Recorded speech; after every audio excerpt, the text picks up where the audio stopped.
Olá, olá, sejam muito bem-vindos a esta live. Faz bastante tempo que eu não faço live, tô bem animada para estar recebendo vocês.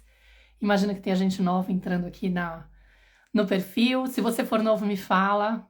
Seja bem-vinda, seja bem-vindo. Me conta aí se é a primeira vez que você tá aqui, porque sempre tem pessoas novas chegando e aí quando a gente faz encontro assim para poder falar, acaba sendo a oportunidade de vocês terem o primeiro contato comigo ao vivo, certo? Hoje eu vou aqui falar com vocês sobre a criança interior. Eu quero explicar um pouco desse conceito, porque eu sei que muita gente não conhece, ou então tá com saudade de me ouvir falar. Aí, que legal, tem gente chegando aí pela primeira vez. Tudo bom, Fran? Muito bem-vinda. Também tem gente por aqui que é nova, Sabrina. Ah, que legal, estão falando de onde vem. Santo Antônio de Platina. Chegou hoje também a Daniela, que legal. E tem algumas mães também que já estão inscritas na minha mentoria, que provavelmente não me viram ainda falando em live, porque algumas me conheceram há pouco tempo, esse ano, ou no final do ano passado, e eu não fiz live de lá pra cá, tô aqui em época ainda de férias, chegando agora em fevereiro para poder falar com vocês. A Juliana aqui falando que me segue há um tempinho, mas é nova por aqui. Gente de Portugal, eu tô na Espanha, viu, pra quem não sabe. Então, pra mim, são 13 horas, né? Pra quem tá em Portugal é meio-dia, e no Brasil é 9 da manhã. Mas que legal, tô bem feliz de vocês estarem aqui. O intuito dessa live tem dois propósitos muito importantes. Um deles é falar sobre o conceito da criança interior e explicar pra vocês por que que ela interfere na nossa forma de educar os filhos, por que que ela faz a gente surtar com os filhos, por que que a gente acaba repetindo muitos erros dos nossos pais ou padrões dos nossos pais, mesmo sem intenção, mesmo depois que a gente faz um acordo com a gente que a gente quer fazer diferente, mas a gente não entende porque na hora do vamos ver, quando a gente tá lá na trincheira, a gente acaba atacando os nossos filhos, querendo controlar eles, a gente fica de um jeito assim angustiada e acaba agindo daquele jeito que a gente não gostaria. Vocês se sentem assim, reconhecidos nisso? Que bom que você está tentando aprender para ser o melhor possível para suas filhas, Marcos.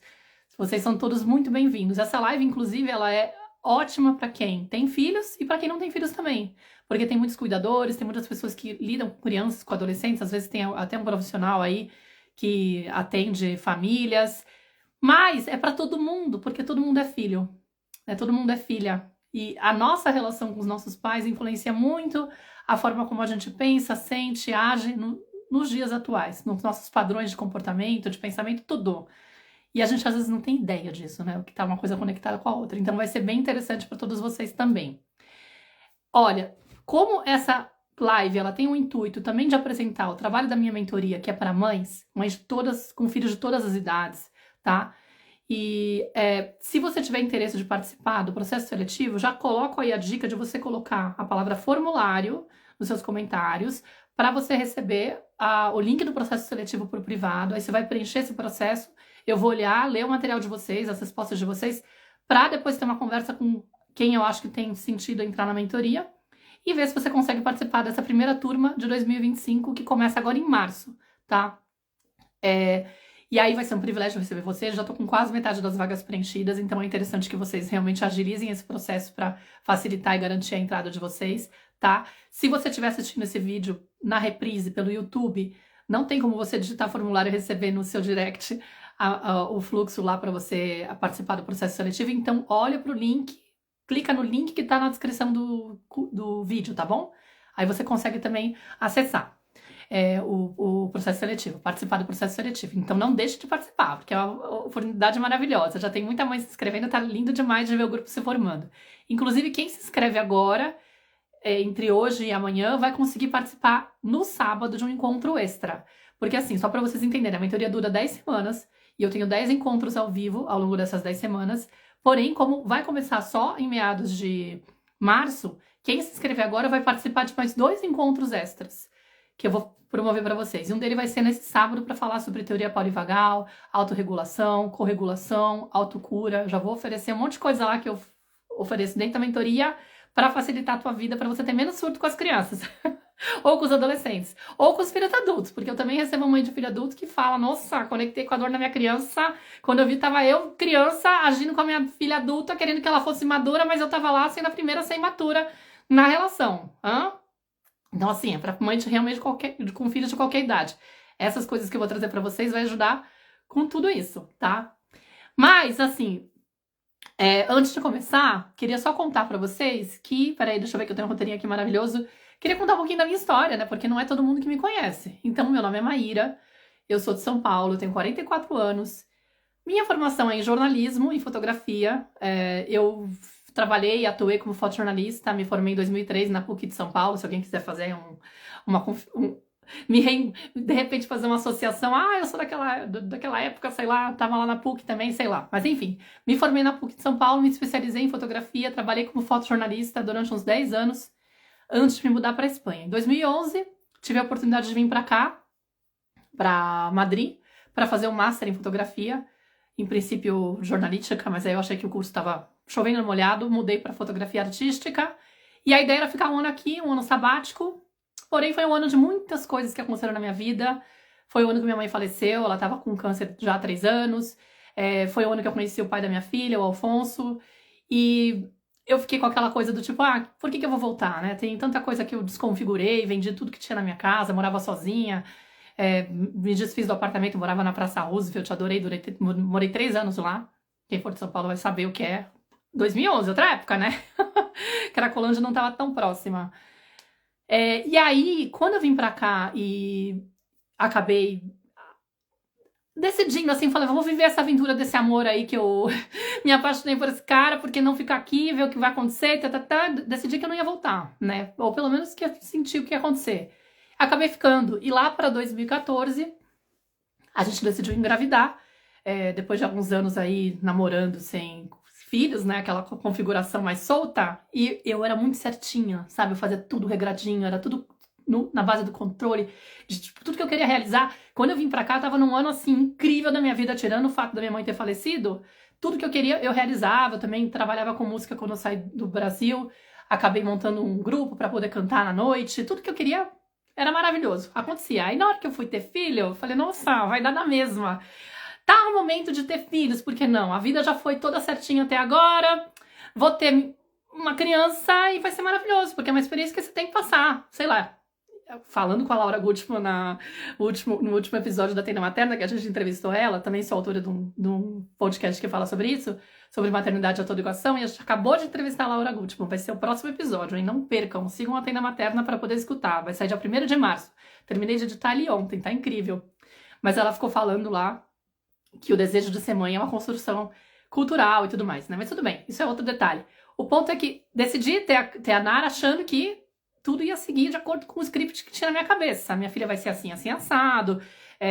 Enfim, um monte de coisa. Que eu tenho certeza que vocês passam por isso, achando que a criança vai ser de um jeito, que eu como mãe vou ser daquele jeito, que o pai vai ser daquele jeito, e não sai nada do que a gente queria, né? Não sai exatamente aquilo que a gente planejou.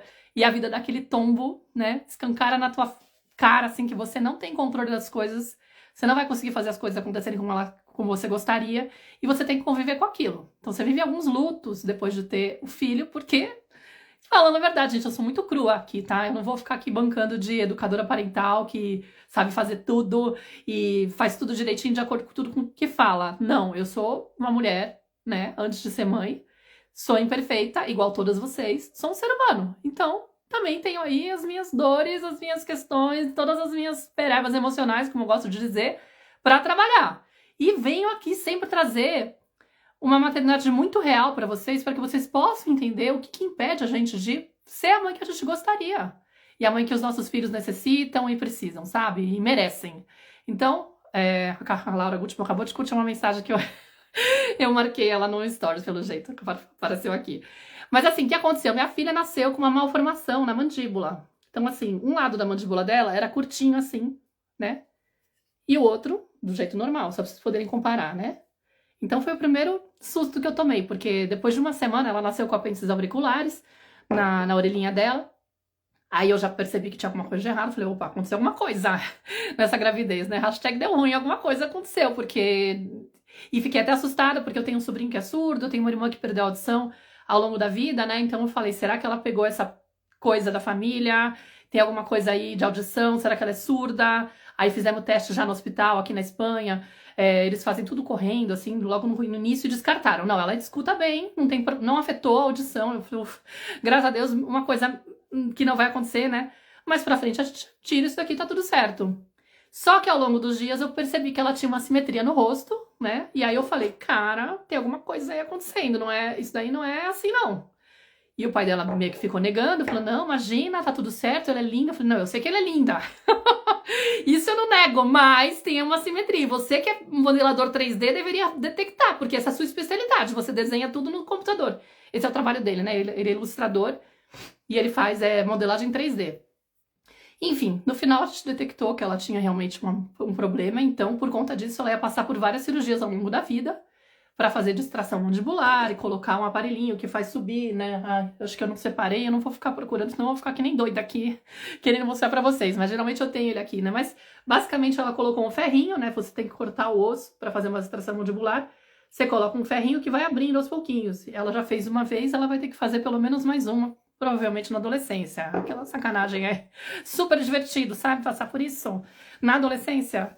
Enfim, e eu fiquei muito mexida com aquilo, óbvio, né? Quem é que não fica aí? Mães que têm filhos com neurodivergência, com qualquer deficiência, com algum problema no parto, qualquer coisa aí que sai do script, logo de cara, sabe que é um luto, né? Ter que conviver com a ideia de, caramba, minha filha vai passar por um monte de coisa, o que vai acontecer?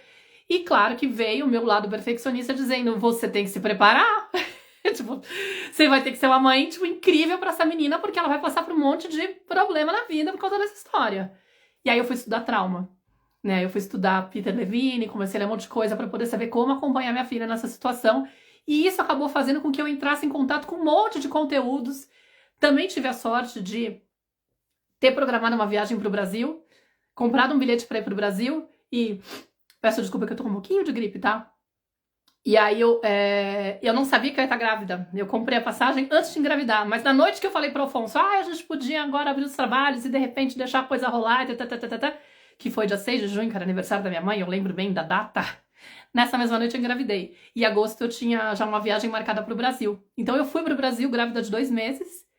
E quando eu cheguei lá, eu tava visitando uma amiga minha no Alto Parede de Goiás, que é uma amiga que mexe com comunicação não violenta, trabalhou comigo como educomunicadora, jornalista também, enfim. E ela foi quem me trouxe o livro da Lara Gutman, inclusive, A Maternidade Encontro Cópora pra Sombra, e o livro do Carlos Gonçalves, O Bessame Mútuo, que foram os primeiros conteúdos que eu li a respeito Vai Ficar Salva Assim, tá bom, Juliana? Juliane.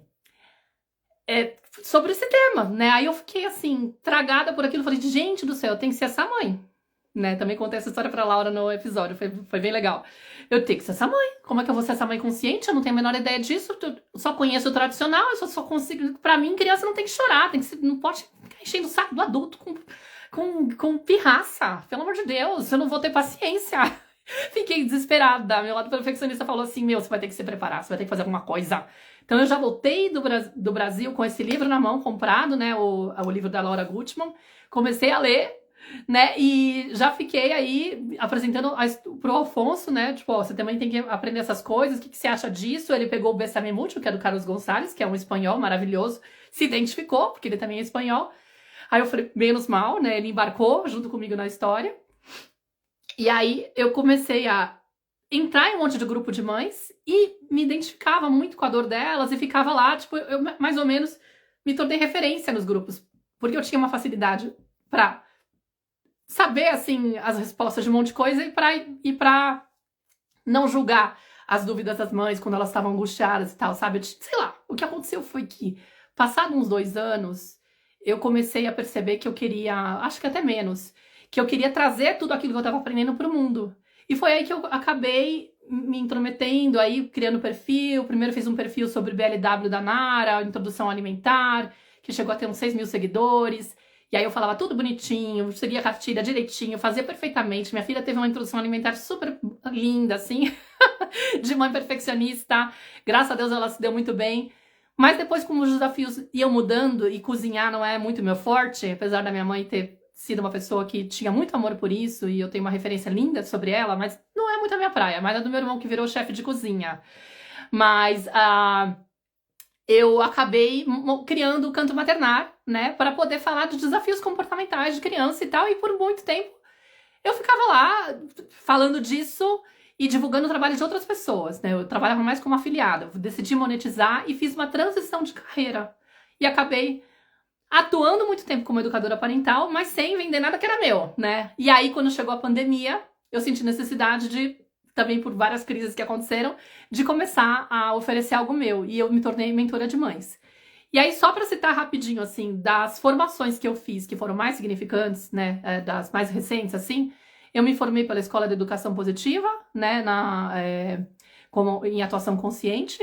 Fiz formação com a Flávia Penido em trauma, apego e parentalidade. Fiz a formação também com a doutora Priscila Xavier em neurociências e trauma na infância. E também algumas já com a doutora Juliana Franco em educação positiva para adolescentes, né? Então, amo todos esses profissionais, sim, tem muitos mais, mas se eu ficar falando aqui, a live não termina e eu não começo com o tema, tá? Mas é só para vocês terem uma ideia na minha trajetória, né? E acabei criando, junto com a Clarissa de Aquiara, que é minha parceira, amiga de vida, assim, maravilhosa, que eu conheci na época do Zum Zum de Mães, que era um programa que ela tinha para criança interior, lá em 2017, a gente criou a Tenda Materna, que é o podcast que a gente faz falando sobre maternidade, autoeducação, e assim, tá já com 75 episódios, 7 anos de vida, é maravilhoso, é lindo demais. A gente tá com um episódio agora falando de divergências de casal, que a gente soltou há 5 dias, que tá assim um boom de visualizações, e agora tem a versão em vídeo também, lá no Spotify. E no mês que vem vai sair o episódio com a Laura Gutman, tá? Então fiquem aí atentos para poder seguir. E aí o que é interessante vocês entenderem também da minha história, né? Porque isso faz toda a diferença para a forma. Eu vou trazer aqui, para poder falar sobre a criança interior, eu vou trazer relatos meus, né, da minha história, e também de algumas pessoas que passaram pela mentoria, tá? Na minha mentoria eu já recebi quase 800 mães, e eu quero ilustrar para vocês o trabalho que eu faço lá com a criança interior e como isso alivia muitas das dores que as mães têm de não conseguir entregar para os filhos aquilo que elas querem, tá? Mas assim, é importante vocês entenderem que eu fui a criança boazinha, né? Eu tinha um irmão mais velho, uma irmã mais velha de 3 anos mais velha e um irmão de 7 anos mais novo. Eu era filha do meio. Meus pais eram bem jovens quando tiveram a gente. Minha mãe se casou com 23, meu pai tinha 20 quando eles se casaram. Aí eles foram pais com 22, 25 anos. Depois comigo já um pouquinho mais velhos, né? Meu pai com 25, minha mãe com 28. Mas eles eram pais bem jovens, né? E aquela coisa típica, tradicionais. A única coisa que não foi mais pesada é que eles não chegavam a bater. Graças a Deus eu não passei por essa. Então eu não tenho essa dificuldade de não bater na minha filha. Não vem de mim o impulso de bater. Mas eu super entendo quem tem o impulso de bater e quem acaba batendo, porque eu entendo que é reflexo de uma violência vivida na infância, que foi naturalizada. Tipo, eu apanhava e aquilo se tornou meio que um registro do meu corpo, entendeu? Então, o meu impulso é esse. Eu já vou explicar por que acontece, tá? O nome do podcast é Tenda Materna, tá? Se você procurar no Spotify, você encontra. Bem facinho de encontrar. Também tem aqui o perfil no Instagram, que é tendamaterna.podcast. E aí, o que significa ser a filha boazinha? Ser aquela filha obediente, ser aquela filha que percebe que se eu fizer exatamente aquilo que esperam de mim, eu vou ser amada. Ela tá tentando garantir esse amor, né? Tem 2 coisas que ela tá tentando garantir, que o Gabor Mate vai explicar muito bem, né? O que o Gabor Mate explica? Ele fala, o Gabor, né? Que a criança ela tem 2 necessidades básicas. E lá na mentoria eu vou explicar muito para vocês com muito mais profundidade e de uma forma muito mais ampla. Isso seria tipo a introdução de uma aula e ainda vai ser a versão resumida aqui, tá? Mas eu vou falar das necessidades básicas emocionais da criança de uma forma muito consistente no módulo inteiro sobre isso, para que você possa entender aquilo que te faltou, qual foi a dor da tua criança, entendeu? As dores da tua criança e aquilo que você tem dificuldade de entregar para os filhos ou teve dificuldade de entregar para os filhos até então. Que às vezes você passou batido e não tinha nem ideia que estava atropelando a criança, entendeu? Você não tem ideia que você foi atropelada e nem que você estava atropelando. Eu vou trazer esse conhecimento. Mas ele fala que a pessoa tem quando ela nasce, ela tem 2 necessidades primordiais. Uma delas é o afeto, né? A conexão com esse adulto, é o vínculo, é você se sentir amada, né? É a injeção de amor, sabe? E se você tá buscando isso o tempo todo, qualquer coisa que coloque isso em ameaça faz você, muitas vezes, observar o seu comportamento. Então, qual que é a outra necessidade que ele fala que é importante? A autenticidade. Ou seja, o direito da pessoa se expressar com liberdade, sendo quem ela é. Isso significa, inclusive, poder sentir de uma forma natural, né? E aí, o que a gente vai entender nessa história? Pensa assim, que quando a gente está no útero, a gente está num ambiente perfeito, certo? A gente está recebendo o alimento o tempo todo. A gente está no aconchego, aquela sensação de segurança, de, ai, né, tá quentinho, tem o coração da mamãe batendo.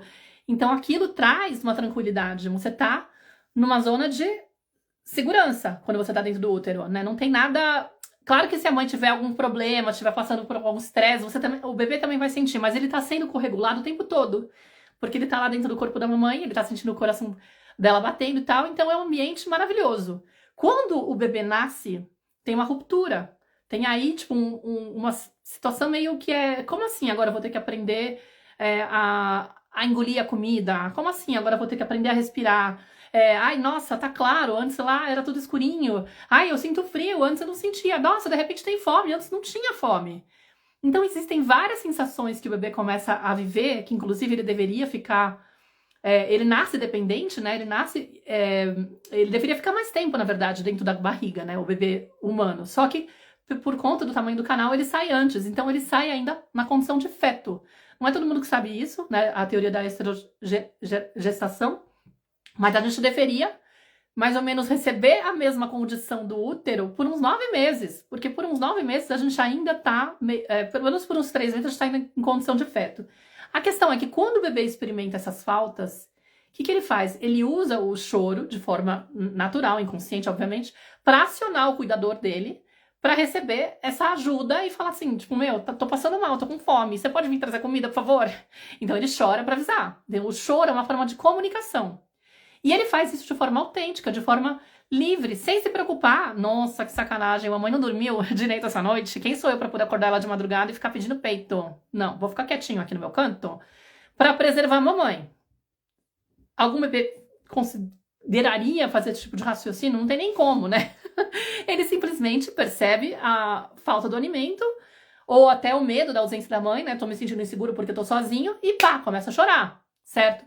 O natural, o instintivo de uma mãe que não tem feridas seria, uma vez que ela ouve aquele choro, ela corre para acudir o bebê e tentar resolver aquilo que ela imagina que pode ser. Será que é fome? Será que é não sei o que lá, né? A gente falou muito da fusão emocional nesse episódio com a Laura Gutman, por exemplo, porque se ela sente esse bebê, se ela consegue sacar o que tá acontecendo com ele, ela consegue ser assertiva para responder a necessidade dele, certo?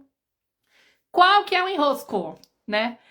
O enrosco é quando essa mãe começa a interpretar esse choro como exagerado, como nada a ver, por exemplo, né? Que acontece muitas vezes. Ai, não tem... já dei o peito, já tá limpinho, já troquei a fralda, já tá abrigadinho. Ah, isso daí é frescura, isso daí é manha. Ele tá querendo colo, ele vai ficar viciado, ele não pode. Ele tem que aprender a se virar sozinho. Que, infelizmente, a nossa sociedade prega isso.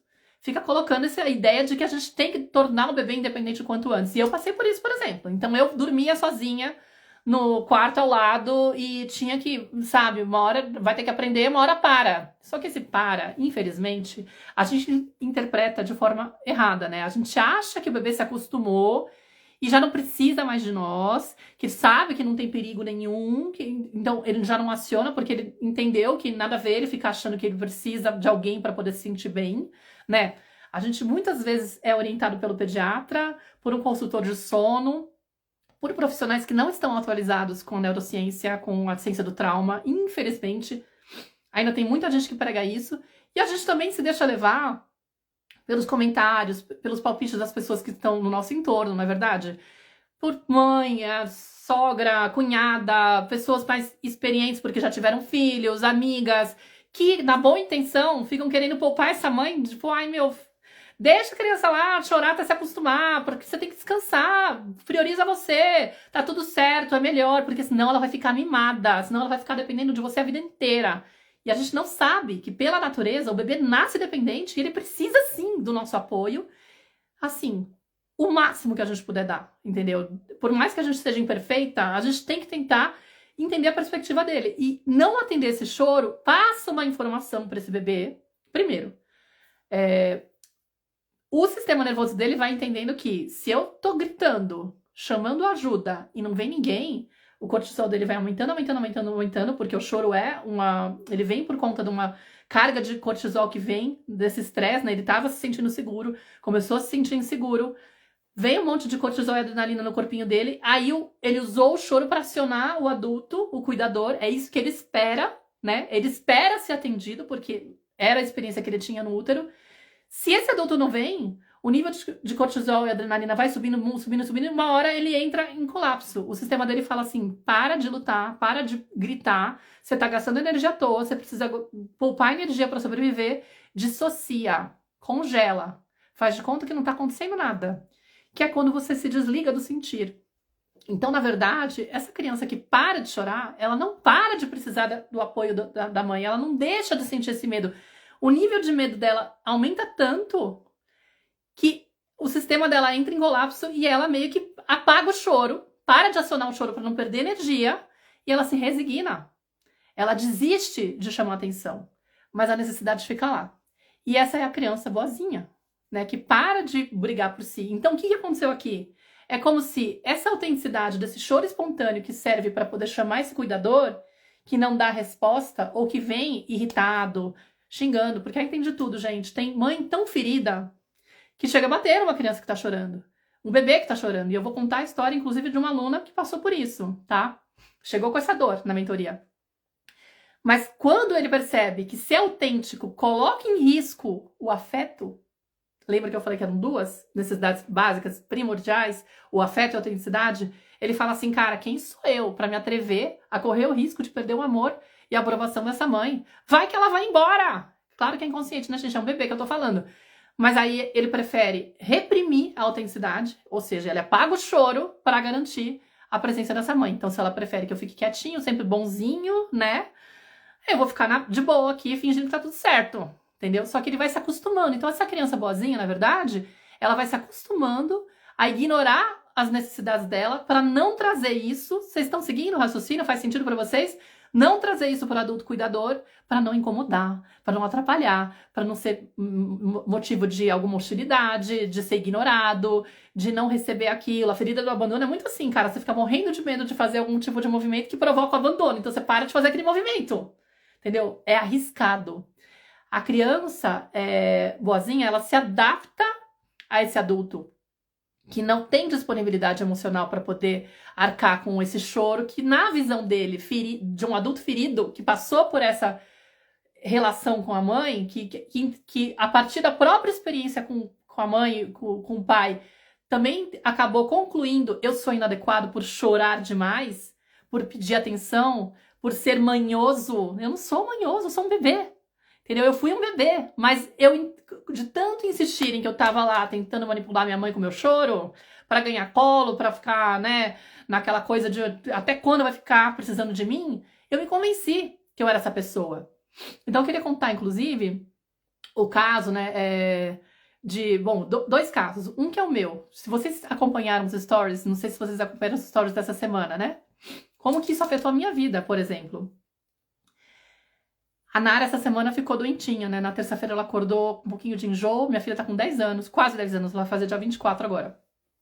E aí, quando eu vi que ela tava meio malzinha, eu falei, filha, deita no sofá um pouquinho, espera um pouquinho, vamos ver se você melhora, né? Se você melhorar, a gente vai pra escola, senão você fica aqui, não tem problema. Pensando, putz, vou ter que reorganizar um monte de coisa. Ah, bom, tudo bem.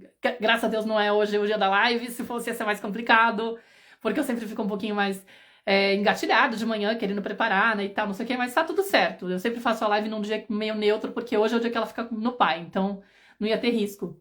Aí eu falei, bom, vamos ver se ela melhora. Aí ela falou que tava melhor, falei, vamos pra escola. Fiquei o caminho inteiro, tá tudo certo? Você tá melhor? Você não tá enjoada? Ó, tem um plastiquinho aqui. Me fala qualquer coisa de volta. Não, mãe, acho que tô bem, tô bem. Quase meia hora pra chegar na escola, né? Eu moro numa cidadezinha pequenininha da Espanha e, enfim, a gente tem que ficar... Eu cruzo 2 cidades pra chegar na cidade dela. Ou 3, sei lá. Aí o ponto é que deixei ela na escola, passou 1 hora e pouco, me ligaram de lá. Ah, ela tá com febre, ela tá enjoada, é melhor você vir buscar. Eu falei, ixi, vou ter que ir lá. E o que me surpreendeu nessa história? Que eu tava super tranquila. Assim, ia atrapalhar meu dia? Ia. Ia ser um pouquinho de saco? Sim. Ia dar trabalho? Ia. Mas vocês não têm noção como era isso há, tipo, 5 anos atrás, quando eu mudei pra cá, né, Colmenarejo. Eu morei 7 anos em Madrid, mais ou menos, e vim pra cá em 2018. Cara, eu tinha uma impaciência com a minha filha e era uma coisa muito louca, porque com o tema das cirurgias dela, ela já passou por 5 cirurgias, desde a história lá da mandíbula, né? Até os 6 anos de idade, ela passou por 5 cirurgias. E eu realmente me preparei e consegui ser, tipo assim, muito cuidadosa, amorosa. Eu tinha lá uma entrega que era muito genuína em todas as questões hospitalares envolvendo os procedimentos cirúrgicos dela, as consultas que ela tinha que fazer para poder ver a questão da mandíbula, enfim, um monte de coisa. Nasceu com problema no pescoço, tem que ir na osteopata e tal. Eu tinha uma paciência incrível. Mas quando ela adoecia com uma gripe, sei lá, uma dor de garganta, dor de ouvido, eu ficava irritada. Gente, agora vai ser aquela parte assim, vocês vão me cancelar ou vocês vão me amar. Porque é aquela coisa que eu falo assim, eu vou ser verdadeira pra mostrar pra vocês o que acontece na mente de uma mãe normal, né? Uma mãe real, digamos. Porque eu acho muito importante a gente ser sincera. E eu preservo muito isso na mentoria. A gente tem que ter um espaço pra poder falar dessas coisas, dessas perebas emocionais. Porque do contrário, a gente fica com aquela pompa de, não quero falar, e não trabalha a questão, entendeu? E o bagulho fica lá incomodando. Mas eu sentia raiva dela. Eu vou contar tudo que eu sentia. Eu sentia raiva, eu ficava irritada. Eu ficava pensando assim, meu, não é possível. Ela fez isso pra estragar meu dia, né? Não pode ser. Né? Tipo assim, é brincadeira? Ela quer me tirar uma onda? Aí ficava, não, é frescura. A minha vontade é de mandar ela pra escola mesmo assim. Certeza que, tipo, não é tão sério assim. O Alfonso, ele ficava pé da vida comigo. Ele falava, gente, mas Maíra, ela não tá escolhendo agir assim, ela ficou doente. Por que você tá desse jeito, tão irritada? Eu ficava de mau humor. E aí, como eu já estava há alguns anos, né, trabalhando a questão da criança interior, tá fazendo esse processo de autoeducação, enfim, eu sabia que, assim, alguma coisa tem. Porque para eu me sentir seca desse jeito, incapaz de ter disponibilidade emocional, entrega, de olhar para aquilo como se fosse, tipo, mamãe, eu tô aqui precisando de você, vem me cuidar. Por que eu tô associando isso como se fosse algo que ela tá me provocando? Não é normal, não é natural. Mamãe não pode ter isso do nada. Isso não nasce comigo, né? Aconteceu alguma coisa. A Mari bonita, linda, que já fez a mentoria maravilhosa, amiga incrível. Simplesmente eu comecei a cavuscar, né? Falei, deixa eu ver o que tá acontecendo aqui. E aí eu percebi, falei, claro, a minha mãe ficava muito irritada comigo quando eu adoecia, né? Então, ela ficava meio que jogando na minha cara, ai, não acredito, Maíra, de novo, que saco, vou ter que cancelar tudo do meu trabalho, vai atrapalhar meu dia, ai, vou ter que te levar no hospital, não acredito. Eu vomitava, às vezes, aí eu não conseguia parar de vomitar, ela me dava Dramin, eu vomitava o Dramin, aí ela acabava tendo que me levar no hospital pra tomar o Dramin na veia, aí ela ficava com aquele mau humor e meio que deixando bem claro, assim, que tipo assim, cara, se você fosse um pouquinho menos frágil, minha vida seria muito melhor. Manja. Ou nas entrelinhas, ou às vezes ela soltava umas farpas. Que resultado? O que eu interpreto, né?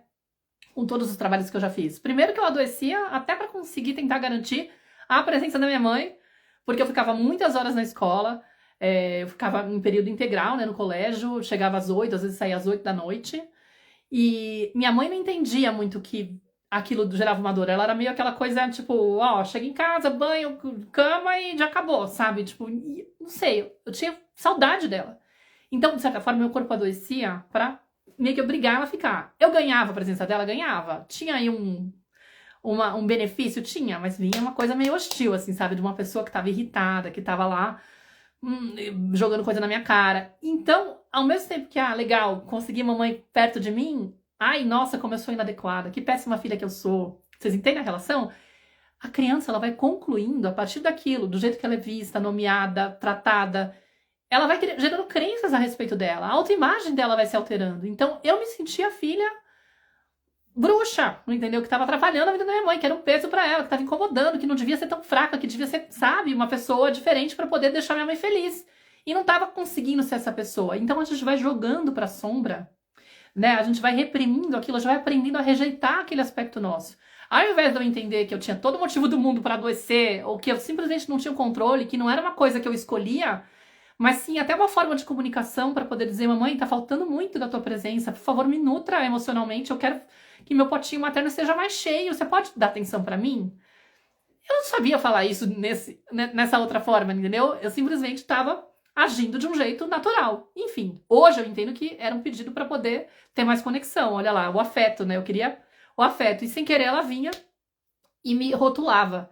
Então eu cresci acreditando que estava errado, eu pedi ajuda, pedi atenção. Olha que menina boazinha de novo, né? Deixa eu reprimir essa parte para tentar garantir o olhar da mamãe. E aí aquela sensação de fracasso, aquela culpa, né? Nossa, olha como eu estrago a vida da minha mãe, e olha como eu não consigo fazer as coisas. Então, tipo, autoestima lá no chão. Entre várias outras questões, né? Mas pegando esse ponto. Então, claro que quando a minha filha adoecia, olha o sentido que tem. Eu gosto muito de falar isso pra vocês, porque eu quero trazer pra vocês uma ideia assim.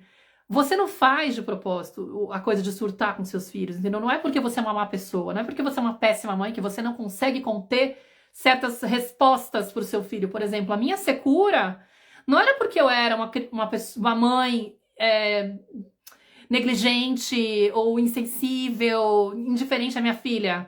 Era porque eu tenho uma ferida muito grande, tinha uma ferida muito grande em relação a isso, entendeu? Eu era resultado daquilo que me aconteceu. Eu sempre falo, a gente não pode mudar aquilo que nos aconteceu, mas a gente pode mudar quem a gente se tornou por conta daquilo que nos aconteceu, entendeu? Então, nesse caso, o que eu peguei? Também gosto de trazer isso.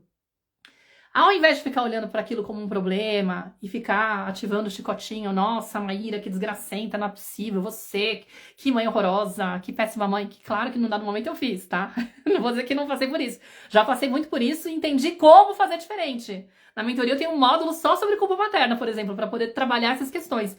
Como que eu não aciono esse chicotinho e ao invés de ficar olhando para aquele comportamento desafiador como se fosse um problema, algo que não deveria estar acontecendo, por que eu sou assim? Não, eu vou olhar aquilo com lupa, com curiosidade, com autocompaixão, né? Tipo assim, não, tá, você tá aí virando essa mãe meio estranha, que não consegue cuidar da tua filha, acolher tua filha de forma natural.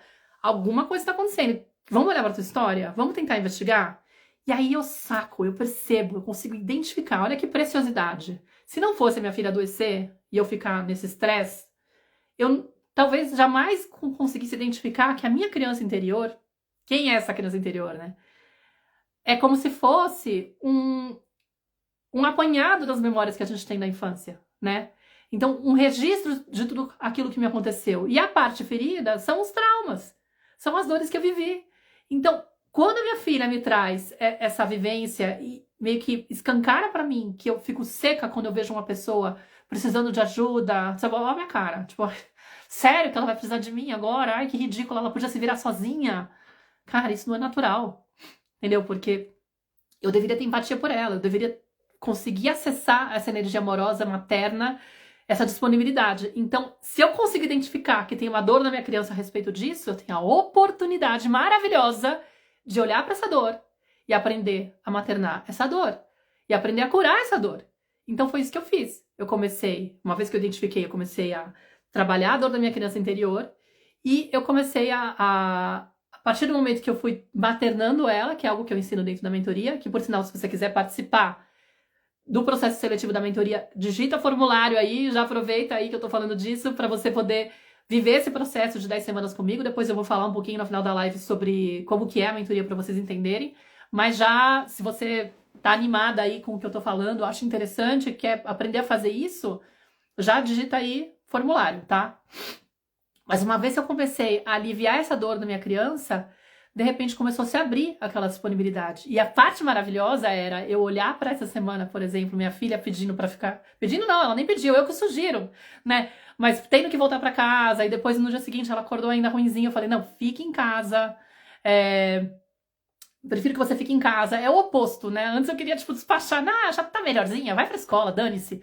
Agora não, eu prefiro que ela fique em casa e não tenha um esforço. Antes era uma coisa assim, eu preciso ser assim, preciso fazer desse jeito porque eu sei que é mais bonito, é a melhor forma de cuidar. Mas nossa, não acredito que ela tá fazendo isso comigo. Já não passa mais isso pra mim, entendeu? Eu já não entro nesse lugar. E aí, então essa que é a parte bonita também. Eu sei que é muito doloroso para muitas de nós, ou é muito difícil entregar para os nossos filhos aquilo que a gente não recebeu. Que esse exemplo é claríssimo. Eu não consegui entregar porque eu não tinha recebido. O único registro que eu tinha era de... por que você fez isso comigo? Então, automaticamente, eu transferia para ela, eu projetava isso nela e ficava com raiva dela. Não é maluco, gente? Vocês conseguem se identificar? Vocês viveram situações assim? Vocês conseguem reconhecer vocês passando por isso, coisas do tipo? Porque, assim, a única coisa que eu quero dizer é, você não é uma pessoa horrível. por conta disso. Você é uma pessoa ferida. E aí, lá eu vou te ensinar. Identificando essa ferida, você consegue trabalhar essa dor e isso já vai diminuir muito. Se não passar, assim, realmente de tudo, assim. Por exemplo, nesse caso, para mim já não é um esforço. Claro que vai ter a chatice de ter que reorganizar a rotina, e também não vai mudar, né? Mas a energia com que eu faço isso tem uma aceitação, entendeu? Tem uma coisa assim, eu não vou ficar brigando com a realidade. Não vou ficar injuriada que minha filha adoeceu e não vou achar que ela fez isso contra mim, tadinha. Eu olhei ela no sofá, assim, com uma luz linda que tava vindo da janela, acho que ao lado do fotógrafo, assim, uma hora que eu fui me aproximar pra oferecer, pra dar o remédio pra ela, eu falei, nossa, você tá tão linda, tipo, você é tão maravilhosa. E aí, uma coisa que é linda também, né, quando a gente começa a olhar por esses problemas com as crianças, como se fosse um convite pra gente identificar uma dor da criança interior, por exemplo, né, e uma oportunidade para trabalhar isso, a gente olha pra eles como se eles fossem mestres maravilhosos, como se eles estivessem vindo o tempo todo nos ajudar a buscar caminhos de cura. Porque é claro que se eu trabalho essa minha dificuldade de oferecer apoio para ela quando ela tá doente, mas para isso eu tenho que olhar para minha dor de me sentir inadequada quando eu tô fraca, né, precisando de ajuda, me sentir no direito, aprender a ter me sentir no direito de pedir ajuda, né, porque eu inibi isso de mim. Quem aí tem dificuldade de pedir ajuda? Que quando fica mal, se sente assim, ai, nossa, eu não vou ficar pedindo pra pessoa vir aqui, vou tentar me virar sozinha. Manja, a criança boazinha, obediente, certinha, responsável, que não dá trabalho pra ninguém, que é ótima, maravilhosa, todo mundo ama essa criança boazinha, né? Mas ela sofre porque ela aprendeu a não colocar as necessidades dela pro outro. E aí o outro começa a interpretar como ela se vira nos 30, eu não preciso nunca oferecer nada. Aí depois ela fica ressentida, é ou não é? Porque, puxa, ninguém me oferece nada. E na forma de maternar, muitas vezes ressentida com a criança, porque, poxa, eu passei a vida inteira fingindo que eu tava bem, e agora vem esse daqui e fica pedindo as coisas pra mim, por que ele não consegue aprender a fingir que tá tudo bem com ele? Deveria me poupar. De novo, eu ressentida porque as minhas necessidades não foram atendidas. E aí eu quero que a criança supra as minhas necessidades. Quando ela tá dependente, necessitada, é totalmente natural ela pedir.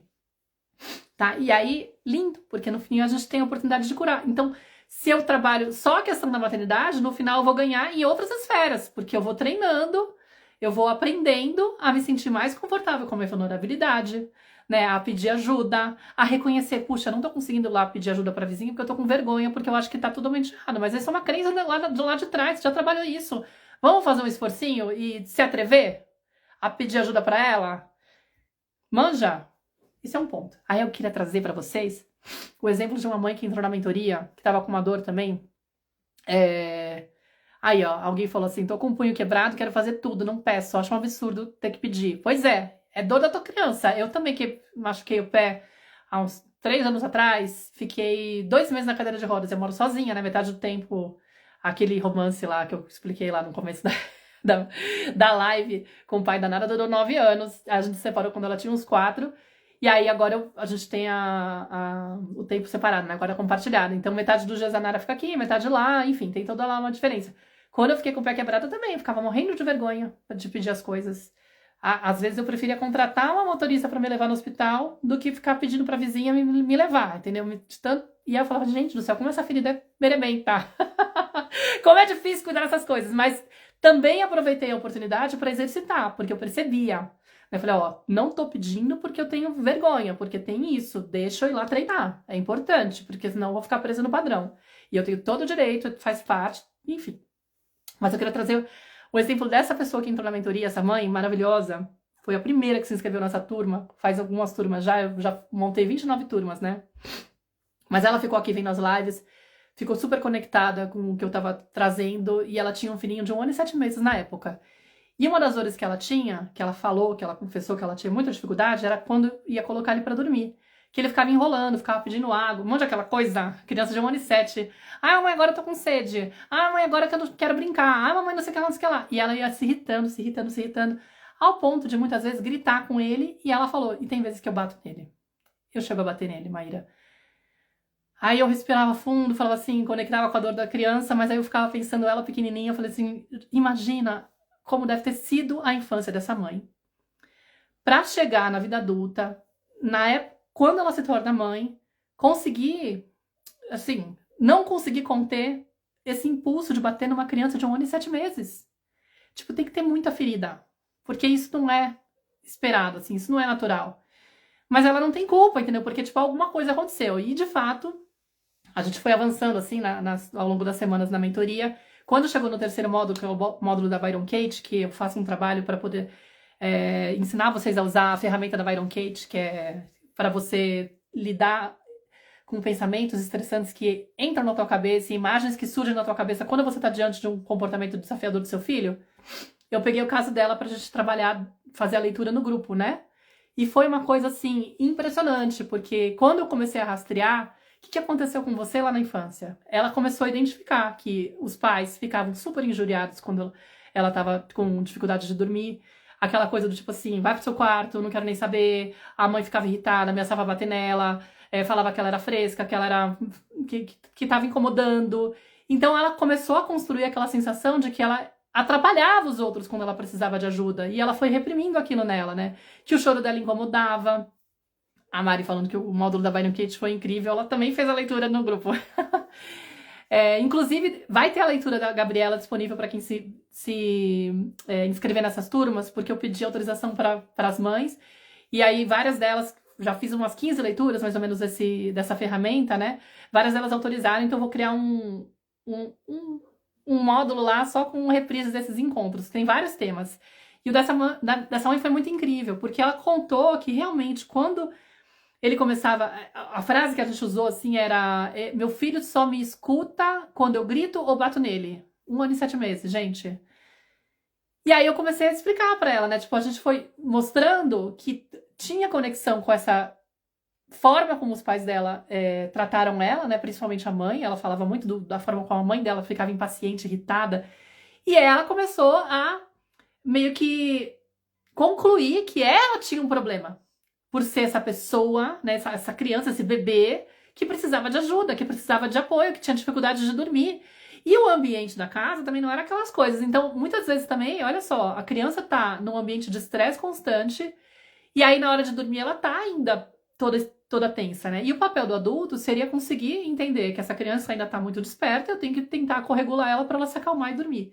Enfim, quando ela conseguiu identificar isso com mais clareza, ela foi aprendendo primeiro. Nesse módulo, ela foi aprendendo a mexer com as próprias frases que vinham na cabeça dela nesse momento, todos os julgamentos que ela tinha em relação ao filho. Ele não deveria dar tanto trabalho, ele deveria relaxar e dormir. Foi fazendo as inversões, não dá tempo de eu explicar como que é o efeito dessa ferramenta aqui, mas saibam que é absurdo de transformador o jeito que você lida com o pensamento, porque o pensamento ele provoca um gatilho também. Se eu identifico, se eu tô lá diante do meu filho de 1 ano e 7 meses que está enrolando para dormir e fico pensando que ele não tem o direito de fazer isso comigo, inclusive que ela vinha com uma coisa assim: ele é muito ingrato porque ele não sabe o quanto eu me dedico o tempo todo para ser a melhor mãe para ele, chegar na hora de dormir, ele não quer descansar.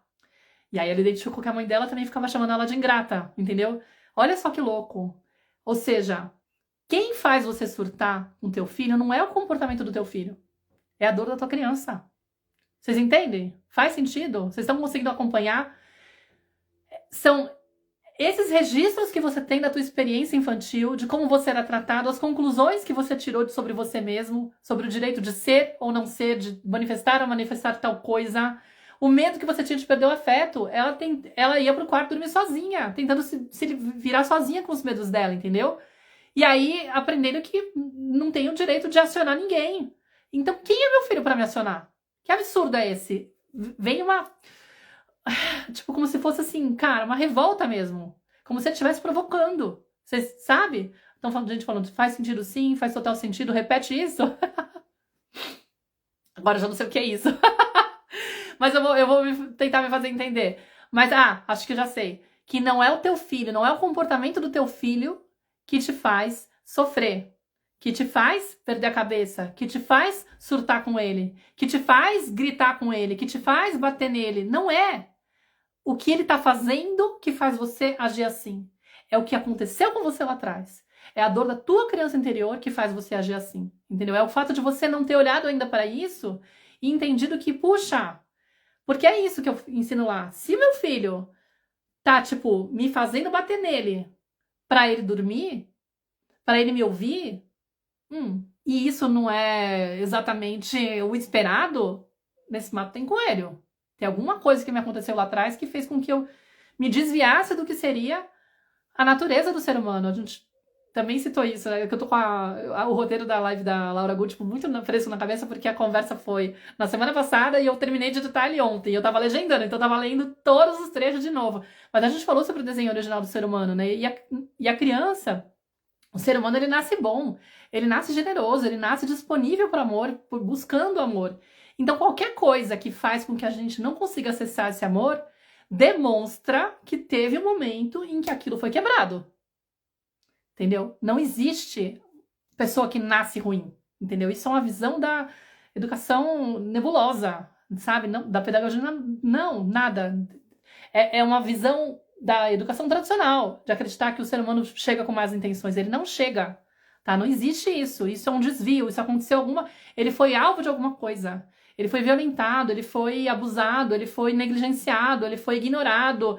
Algo fez ele concluir que ele não era digno de amor, ou algo fez ele entender que ele precisava inibir aquilo, e aí ele fica seco. Assim como eu ficava seca com a minha filha, essa mãe ficava seca com o filho dela. E aí o efeito foi maravilhoso, né? Porque a gente fez o trabalho da Byron Katie, e só o trabalho da Byron Katie também, ele tem um poder muito forte, assim, de mexer com a crença, com o pensamento. E aí ela falou assim, aí eu sempre faço pergunto depois, né? E aí, como é que foi depois, né? Porque você tem que reviver a situação para poder saber se mudou alguma coisa.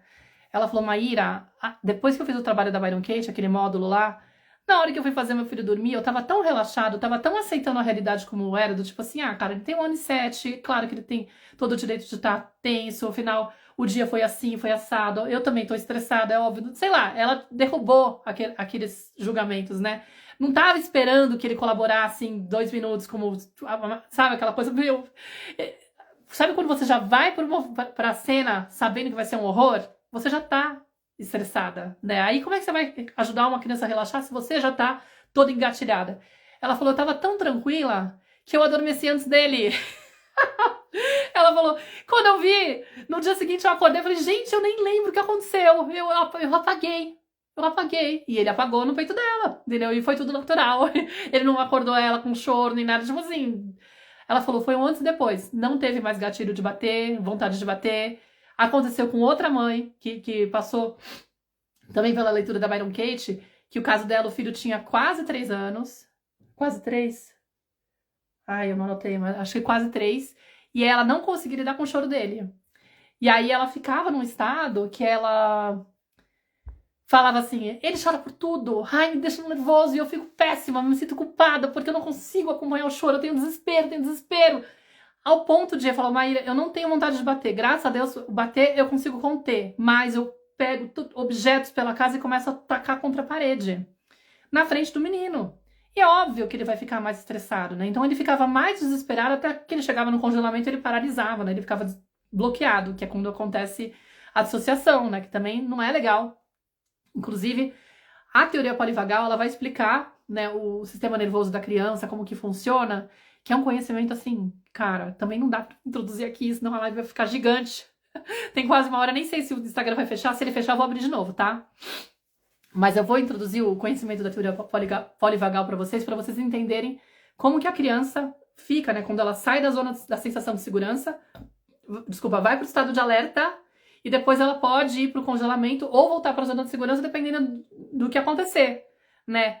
E aí, uma criança que tá chorando, ela tá em estado de alerta. Ela tá tipo assim, eu tava segura e de repente tô nervosa. Quando quando o adulto oferece corregulação, ele tá ajudando essa criança a voltar para a zona de segurança, certo? Mas se o adulto fica estressado, entra na zona de alerta, porque o choro faz ele ficar engatilhado, fica todo tenso e começa a ameaçar essa criança, a gritar com ela, a bater nela, dar um sermão, sei lá, fazer coisas que fazem com que o medo dela aumente, aí ela vai precisar de congelamento, porque é aquilo que eu descrevi lá no começo, né? O cortisol aumenta, e uma hora ela fala, cara, não tem como suportar esse medo todo, eu vou paralisar, eu vou parar de sentir. E isso é muito prejudicial para o sistema nervoso, né? Então essa mãe, tadinha, ela não conseguia se conter, de novo, ela não tinha culpa, entendeu? Era o repertório dela. E quando a gente foi explorar a infância, era aquele horror.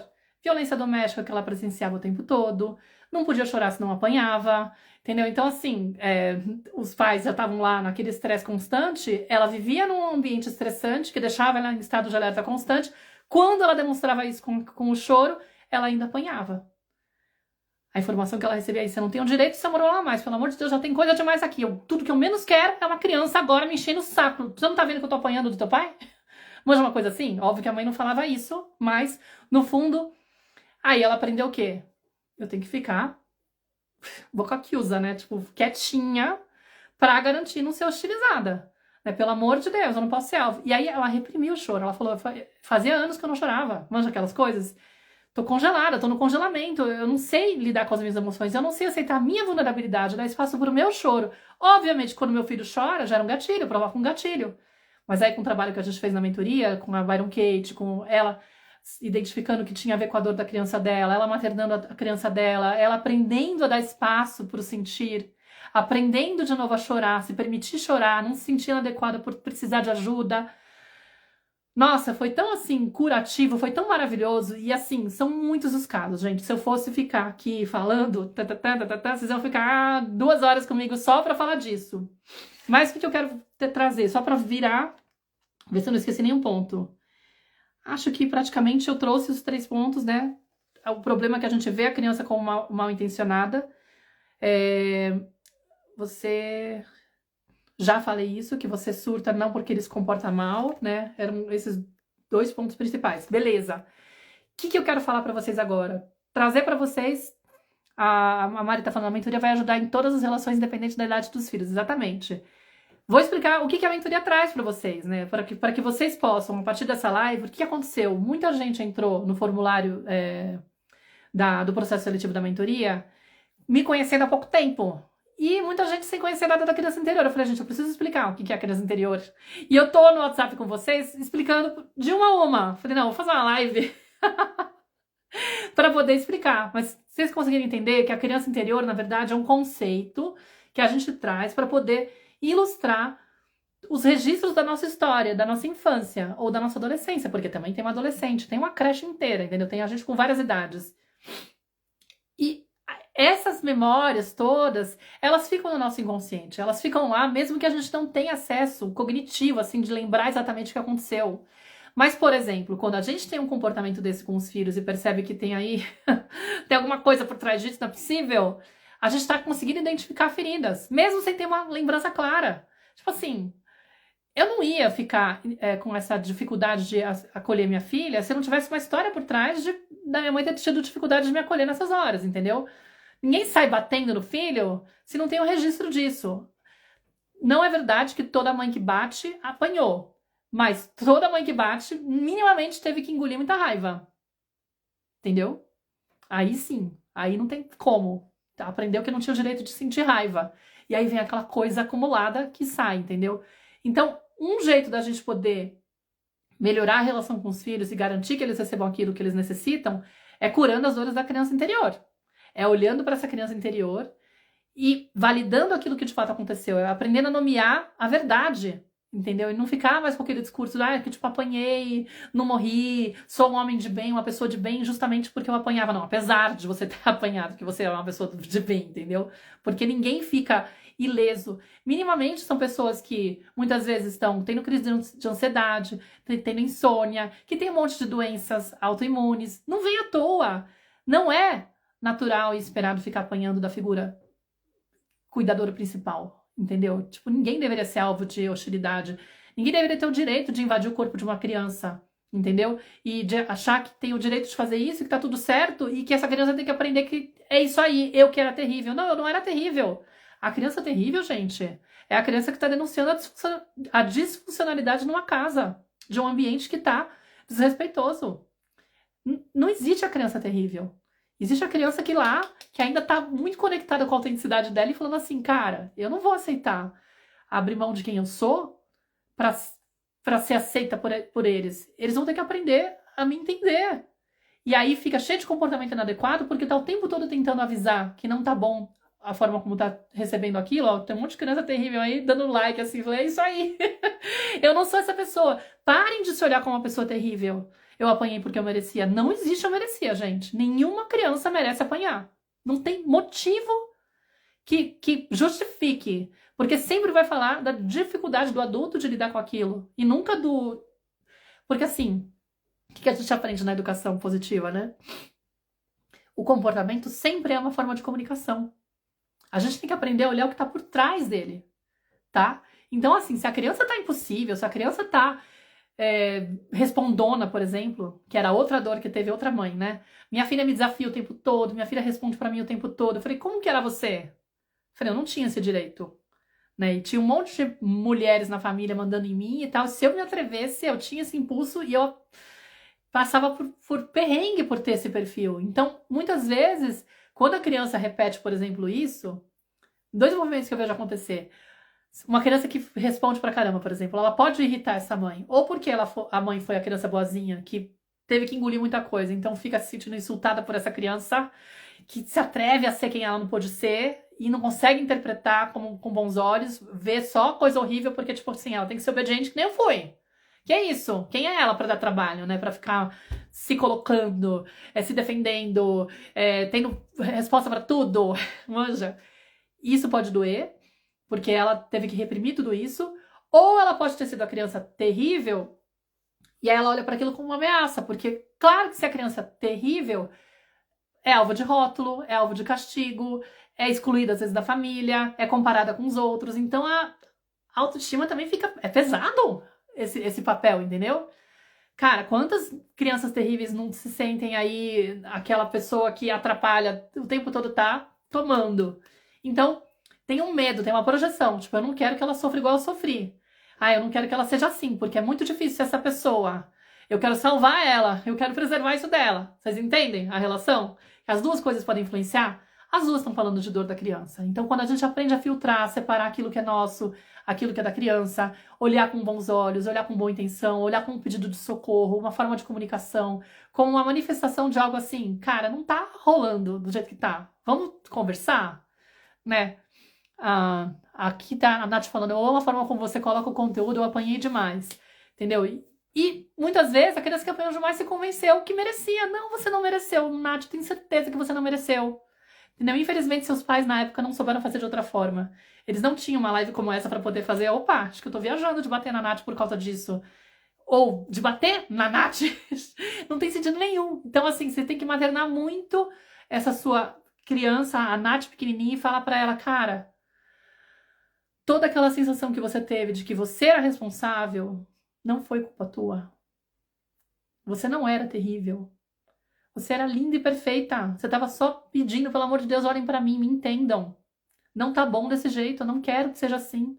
Me escuta. A maioria dos pais que falam, meu filho não me escuta, eu falei, você escuta seu filho? Aí eu só, que bom, a live não vai fechar então, porque já passou 1 hora. Eu tava com medo dela fechar. É horrível quando isso acontece. Vocês entendem a diferença? De quando a gente começa a aprender a olhar a perspectiva da criança na educação positiva, né? Então, a nossa preocupação não vai ser assim, ela tem que parar de me insultar. Eu quero entender por que ela tá me insultando. Por que ela chegou nesse ponto? Aonde na minha relação com ela, ela precisa me atacar? Porque ela tá em estado de alerta, ela tá tentando se defender. Por que ela tá tentando se defender de mim? O que aconteceu? Qual é a minha participação nisso? Então a gente vai ter muito mais humildade de entender que a gente também colabora, que a gente só pode ter, de repente, ignorado essa criança pedir atenção de outra forma, ou que a gente estava atravessando e desrespeitando ela e violentando ela em outros momentos, e ela tá acumulando aquilo, e ela tem muito mais imaturidade, vamos combinar, né? Eu vou exigir que ela tenha controle do impulso dela de repente chegar e dar uma insultada, sendo que eu também venho aqui na live da Maíra para poder saber o que eu faço para não gritar com a minha filha. Então vamos ser humildes, né? A gente tá no mesmo lugar, só que eu tenho 40, 30 anos, né? Minha filha tem lá 12, 7, 3, e eu quero que ela tenha a capacidade que eu ainda com 40 anos, 44 anos não tenho, entendeu? É injusto demais. Agora, se eu olho para ela e falo, puxa, deve estar acontecendo alguma coisa para ela estar estressada, deixa eu tentar ajudar ela a ficar menos estressada, ou deixa eu ver se eu consigo trazer segurança. Sei lá, uma criança que tá estressada, que tá muito tensa e de repente começa a ficar muito agressiva, o que no ambiente dela tá fazendo ela ficar tão estressada, né? Como que eu trago mais harmonia para esse ambiente para ela se sentir menos estressada? Ou reconhecer que alguma coisa que ela tá passando, adaptação escolar, por exemplo, né? Que tá. A criança às vezes tá lá tendo que lidar com um monte de coisa nova na escola, chega no final do dia, ela explode muito mais. Por quê? Porque ela tá com um acúmulo de cortisol. E aí, ao invés de ficar olhando para aquilo, cara, sério que ela vai surtar porque não tem o garfo que ela queria comer? Ai, nada a ver, não tem sentido. Filha, para com essas bobagens. Ou, se você quiser motivo para chorar, né? Eu te dou motivo para chorar. Ao invés de a gente olhar, cara, deve estar sendo bizarro lá na escola. A menina tá ficando várias horas longe de mim. Um monte de profissional que não sabe acolher choro, que fica mandando ela parar, fazendo fotinho de, ai, não chorou hoje, olha só, vai ficar na fotinho do... Você não chorou porque tá longe da mamãe, que maravilhoso. Ou seja, teve que disputar brinquedo com outro moleque, ficou toda estressada. Vai saber o que aconteceu, porque as mulheres não me falam a verdade. Dê graças a Deus que a tua filha chega em casa e explode, porque ela precisa liberar o cortisol que ficou acumulado, entendeu? E você pode oferecer corregulação para ela. Você é a melhor pessoa para chegar lá e falar assim, filha, vem pro meu colo. Você tá aqui com a mamãe, tá tudo certo. Não importa se foi o garfo, a banana que quebrou. Tô usando aqueles exemplos, sabe, da criança pequenininha que explode com qualquer coisa, que você fala, meu, o que tá acontecendo? Não tem nada demais nesse evento. É sinal de que tem cortisol acumulado, então eu não vou ficar colocando julgamento naquilo, eu vou simplesmente falar, meu papel é corregular essa criança. E tá tudo certo, que maravilhoso que ela tá conseguindo ter espaço pra mim. Assim, que ela se sente à vontade no ambiente de casa, que é seguro, porque aqui eu posso garantir que ela tenha essa liberação. O trauma, quando a gente estuda trauma, a gente fala assim, não é o evento traumático que garante se a pessoa vai viver o trauma ou não. É o que acontece internamente com essa pessoa, né? A experiência interna dela em relação ao que ela está vivendo, que vai fazer com que ela sinta ou não, que ela se traumatize ou não, né? Então, até explica muitas vezes que duas pessoas que passam pelo mesmo evento, nem sempre as duas ficam com o mesmo efeito de trauma, né? Tem a ver com a experiência individual de cada um. E uma coisa que potencializa a possibilidade da pessoa traumatizar é viver aquele evento sozinha. É não ter com quem contar. Por quê? Porque o trauma acontece quando? Quando a pessoa passa por uma situação que é estressante e aí vem um acúmulo tão grande de cortisol, de todo esse estresse, e ela não consegue depois descarregar aquilo, né? Então, se ela vive um evento traumático, chega em casa, por exemplo, passa por um bullying, por alguma coisa estressante, chega em casa e fala, não vou contar pra mamãe porque, nossa, ela não vai me entender, ou ela vai rir de mim, ou ela vai ficar brava comigo. Sabe aquelas coisas que a criança... Quem não passou por isso? De passar por um perrengue e não ter coragem de contar pros pais por não saber a reação deles. E aí ela tem que engolir aquilo, ela tem que ficar sozinha, ou seja, ela não tem a descarga. A possibilidade de traumatizar é muito maior. Então, o nosso trabalho com pais conscientes, que muitas vezes a gente vai estudar essas coisas, vai ver esses posts e fica desesperado porque fala, meu Deus do céu, qualquer coisinha que eu fizer com meu filho ele vai ficar traumatizado, eu preciso fazer uma maratona aqui para poder conseguir garantir que ele nunca seja maltratado, que ninguém faça nada de errado com ele, que eu nunca seja uma mãe inadequada. Não é isso, não é sobre isso, não é sobre ser perfeita, não é sobre conseguir um ambiente perfeito que não vai ter nenhum tipo de frustração na vida dos filhos. Isso não existe, isso não é real. Planeta Terra chamando. Nós estamos no planeta Terra, somos imperfeitos, tem um monte de gente ferida por aí, perementa, gente emocional. Seu filho vai passar por um monte de desafios, conflitos na vida. Você não vai conseguir garantir, inibir isso de acontecer. Nem na tua imperfeição e nem do mundo imperfeito e cheio de coisas, injustiças e coisas, tá? Agora, algo que você pode garantir é você se trabalhar. Presta atenção. Você investir no seu processo de autoeducação, que é algo que eu faço lá na mentoria, por exemplo, para que você possa se tornar essa mãe que banca esse porto seguro. Você tá estressado porque aconteceu isso na escola? Eu tô aqui com você. Eu te corregulo. Porque se eu te corregulo, quando você tá estressado, você libera esse cortisol e a chance de trauma é muito menor. É não ser visto, é ser ignorado na sua dor, é ser minimizado na tua dor, é não sentir no direito de contar pro outro, porque essa cura acontece quando você é testemunhado, quando alguém mostra que tem interesse, quando fala, você importa pra mim. E enquanto você estiver desse jeito, passando mal com isso, eu tô do teu lado. E eu vou te abraçar. E você pode chorar o tempo que você quiser. Minha filha tá com quase 10 anos, né? Então, antes eu tinha dificuldade de lidar com o choro dela também. Hoje já não tem. Hoje eu assim, não tenho problema nenhum se ela precisa ficar muito tempo no meu colo para chorar por alguma coisa. Eu não julgo ela, né? Pelo contrário, eu fico feliz a beça de eu conseguir ser essa mãe de garantir isso para ela, porque é isso que ela precisa. E, por exemplo, ela passou por 5 cirurgias, passou por separação dos pais. E sempre que eu vejo ela mexida com alguma coisa, que são essas coisas assim que a vida não tem como impedir ela de viver, simplesmente ela vai ter que atravessar, sim, eu sinto muito, eu falo, filha, eu sei que você não queria passar por isso, né? Eu sei que você não queria ter que fazer essa cirurgia, por exemplo, né? Meu, se eu pudesse, eu juro que eu daria um jeito, não tem o que fazer. A gente simplesmente vai ter que passar por isso. Então, sempre que a vida te trouxer alguma coisa que você não pode evitar e que te provoca dor, a mamãe vai estar aqui com você. A mamãe vai estar com você para você chorar, para você desabafar, para você expressar, para você sentir raiva. Você tem todo o direito de sentir raiva. Teve vezes que a gente voltou do hospital, a gente ficava batendo no travesseiro as duas, assim. Eu também não queria que isso acontecesse. Que ódio, que ódio, que ódio. Xingando tudo. Os médicos, Deus, a vida, sabe? Aquela coisa assim, dane-se, sem filtro, é isso. Liberdade de expressão. Deixar a energia, a emoção se manifestar sem ela se sentir inadequada, sem ela ficar preocupada que vai deixar a mamãe preocupada. Não. O que você precisa garantir para os seus filhos é espaço para eles serem eles mesmos, para eles expressarem as dores deles, para eles se sentirem acompanhados na dor deles. Porque isso é corregular, isso é aceitar, isso é promover, é permitir a autenticidade deles, entendeu? É preservar essa autoestima deles, porque eles se sentem aceitos como eles são. Então esse é o convite da mentoria, tá? A estrutura, eu ia falar da estrutura, me empolguei que a live não fechou, comecei a falar de novo dos efeitos. Mas a estrutura da mentoriação, ela vai começar na segunda quinzena de março. Quem tiver interesse pode escrever formulário aqui para poder receber o processo seletivo por privado, tá? Exatamente, serve para nossa evolução enquanto seres humanos. Para reacessar o amor. Foi também o jeito que a gente fechou a live lá com a Laura Gutman, falando de novo dela. Tô muito, assim, mexida com essa live aí que aconteceu. Nunca imaginei que eu fosse entrevistar a Laura Gutman num podcast 10 anos depois de ter lido o primeiro livro dela, que eu fiquei, uau, olha essa mulher, né? Que depois ela fez muitos mais livros, ela tem 16 livros agora, 6 estão em português. Mas enfim. Mas na mentoria a gente vai fazer uma jornada de 10 semanas juntas, tá?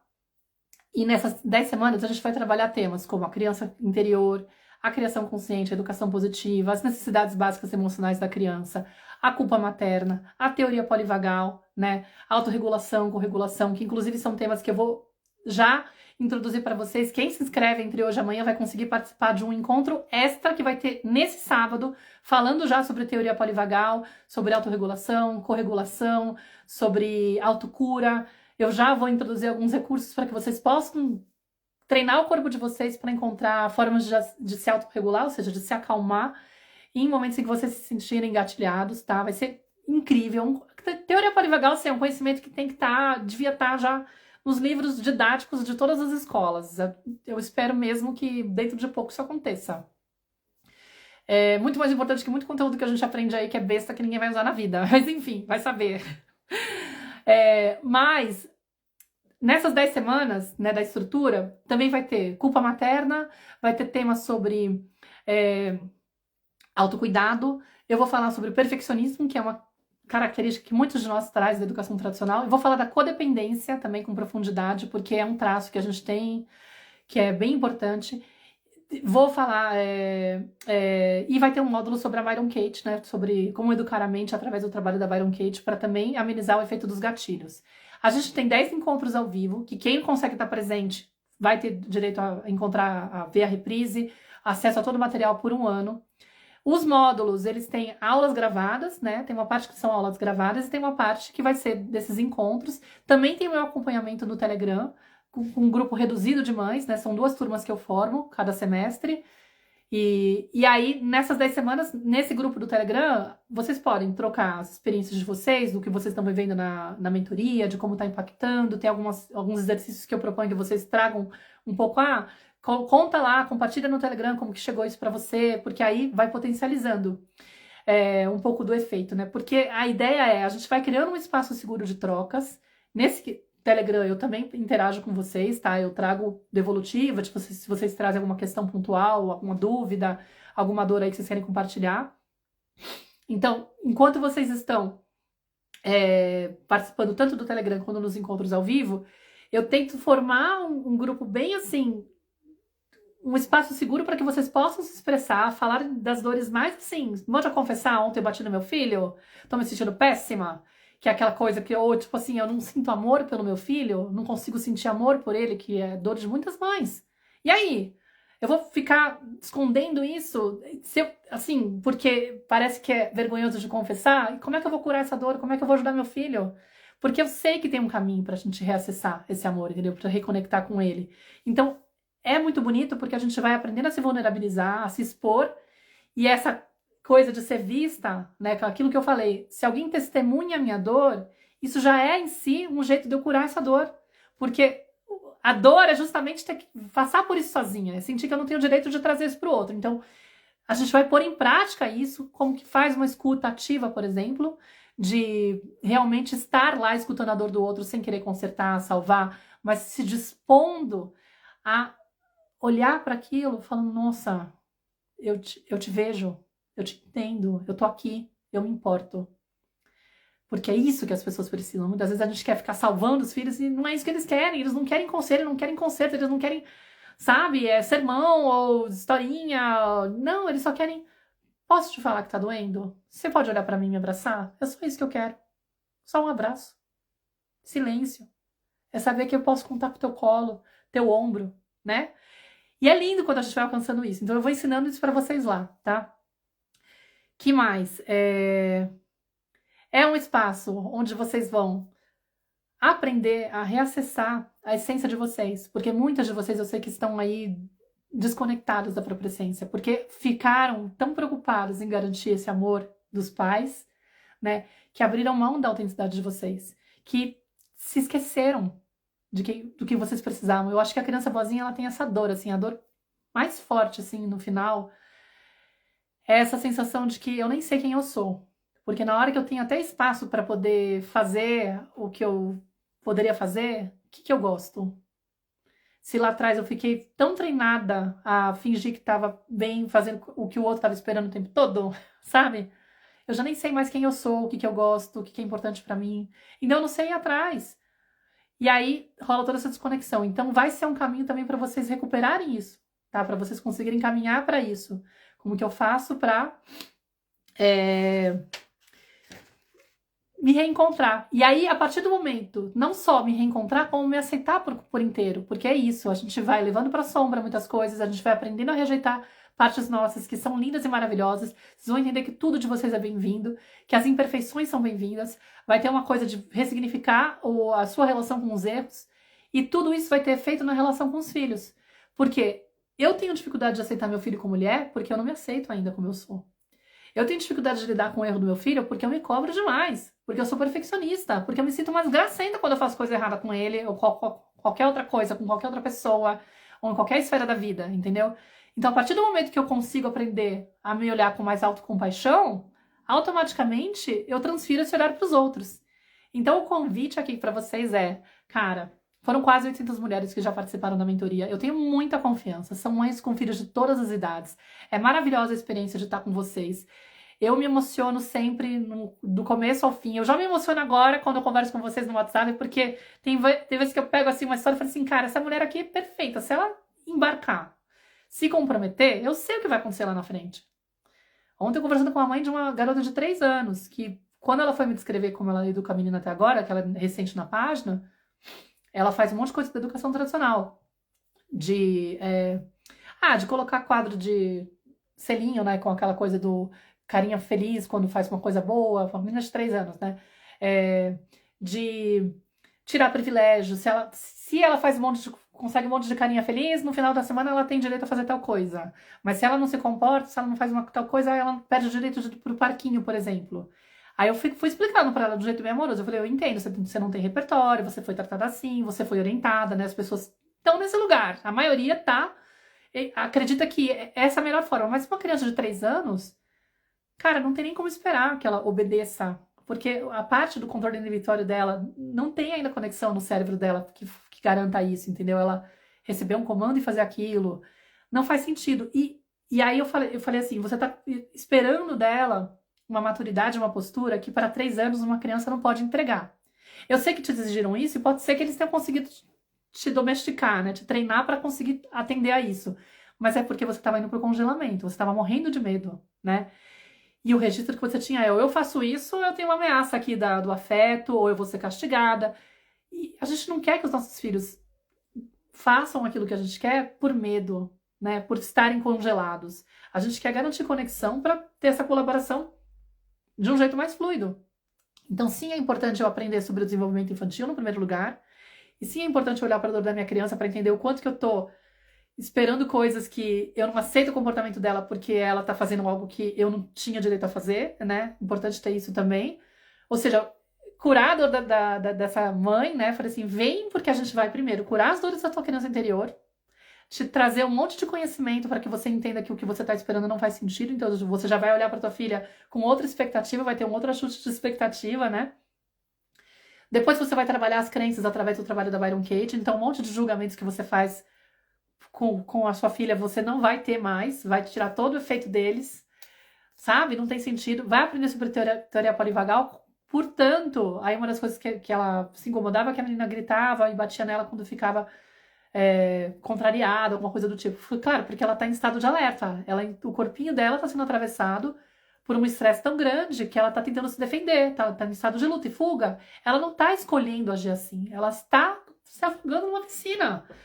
E você precisa tirar ela de lá, entendeu? Tipo, não compete você a julgar. Óbvio que você vai conter e não vai permitir que ela bata. Mas você vai entender que ela precisa de corregulação, ela precisa de treino, ela precisa adquirir uma habilidade de o que eu faço quando eu tô atravessada por esse estresse, como que eu faço para não bater em alguém nessas horas? Treino, treino, treino. Ou seja, eu falei, você tem um combo lá na mentoria de como melhorar a relação com ela. Então venha, porque eu sei que se você se comprometer, vai virar outra coisa. Você não vai mais olhar para o comportamento dela como algo que você tem que arrancar. Você vai olhar para a origem daquilo que está provocando o comportamento e agir na origem, para não deixar ela chegar nesse ponto, entendeu? Ela não vai precisar agir desse jeito, porque ela vai se sentir escutada, sentida. A criança ela tem que se sentir sentida, vista, amada, aceita, entendeu? Conectada com esse adulto. Ela precisa desse olhar de... Ela precisa ser vista como um serzinho maravilhoso que ela é, entendeu? Que chega ávido por amor, louco pra se conectar, que tem boas intenções, que é maravilhoso, generoso, bondoso, entendeu? É a natureza, o desenho original do ser humano é esse, tá? Não percam o episódio da Laura Goodman, eu tô com ele inteiro aqui, parafraseando ele, de tanto que eu fiquei legendando essa mulher essa semana, maravilhosa, muito generosa também, muito linda, e fico maravilhada com essas mulheres todas, né? Enfim, senti esse chamado, tá? Num determinado momento da minha vida, de transformar todo esse conhecimento e experiência, não só como mãe, mas como educadora parental, pro mundo, pra vocês. Tô brindando vocês. E essa mentoria é o resumo disso. De um caminho aí que eu ofereço em 10 semanas, para vocês conseguirem entender como chegar a ser essa mãe que vocês querem ser pro filho de vocês, entendeu? Que eu acredito que é a mãe que vocês querem ser, que eles merecem e necessitam. E aí, nesse formato dessas turmas que vão começar agora em março, vai ter os 10 encontros ao vivo de lá e mais 2 encontros extras. Então tem esse que vai acontecer depois de amanhã, sobre teoria polivagal, autorregulação, corregulação e autocura. E vai ter algum outro que vai acontecer um pouquinho antes da mentoria começar, tá? Talvez antes do carnaval, para facilitar, ou um pouquinho depois do carnaval, na semana anterior da mentoria começar, que vai começar na semana do dia 15 de março, tá? Se você tem interesse, seja muito bem-vinda ao processo seletivo, é só clicar, escrever formulário. Se você tá vendo a reprise pelo YouTube, pega o link que tá na descrição do vídeo, porque não vai dar para você digitar o formulário e receber no direct as instruções de como preencher o formulário, tá bom? Tô muito feliz com a presença de vocês. Eu espero que a live tenha feito sentido, que vocês tenham entendido a mensagem, a explicação que eu fiz sobre a criança interior. Espero que vocês tenham entendido a influência que essa criança, com a parte ferida dela, pode ter de forma negativa na forma como vocês educam os filhos ou se relacionam com as crianças, adolescentes e, na verdade, com qualquer pessoa, né, gente? Vamos combinar? Vocês viram os vídeos que eu coloquei essa semana?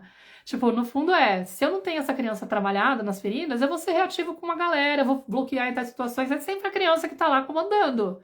O que a gente precisa aprender é acionar o nosso eu adulto, entendeu? E a resgatar a essência dessa criança. Também tem esse ponto, não? A parte maravilha, a parte dourada, a parte brilhante, a parte lúdica, a parte espontânea. Não é só ficar olhando para a ferida, entendeu? É como que eu faço para reacessar tudo de lindo que ela viveu, entendeu? Ou seja, preservar aquilo que teve de experiência boa também, não tem só a parte ruim, tá? Então tem esse bônus aí. A ideia é que vocês possam trabalhar as dores para ativar a parte linda, né? É cura para a vida e para todas as relações, exatamente. E aí eu queria que vocês só finalizassem, assim, antes da gente sair, me contem. Vocês que assistiram a live, que pegaram aí uma parte grande, viram ela inteira ou não, vocês vão sair daqui pensando no quê? Qual que foi um grande insight que vocês tiveram? Qual que foi uma grande sacada? Eu falei, nossa, um jeito diferente de olhar para as crianças, para você mesma. O que você vai fazer de diferente? Não sei. Fala aqui pra mim, coloca, fico curiosa, quero saber o que vocês estão levando embora. Se você fosse falar assim, vi uma live agora no Instagram lá com a Maíra do Canto Maternário, aquela moça lá que faz aqueles vídeos engraçados com a menina e a mãe, sabe? Você não sabe. A minha percepção, tipo, sair de lá pensando em umas coisas, o que é? Me conta, quero saber. Conta pra mim. Alguém tem alguma coisa? Nossa infância reverbera por toda a vida, exatamente. É o chão que a gente pisa pela vida toda, né? Sobre escutar, interessante, né? Tem gente falando sobre escutar, a importância do escutar. Tomei a decisão certa de fazer a mentoria, que linda. Já tem, assim, quase 40 mães inscritas, tá muito legal. E eu tô feliz que sábado a gente vai poder ver várias de vocês. Que eu até mandei já, a Jana, minha assistente, mandou para vocês... mensagem no WhatsApp de cada uma para poder lembrar que sábado tem esse encontro, hein? Pra ninguém ficar sem a notícia. Aí alguém falou aqui, ó. Ativar o eu adulto, a importância de ativar o eu adulto, a Grazi tá falando. Tenho um filho de 23, fui falar com ele para sempre confiar em mim e que ainda estou aqui para ele. Exato. Tem muitas mães já de filhos adultos.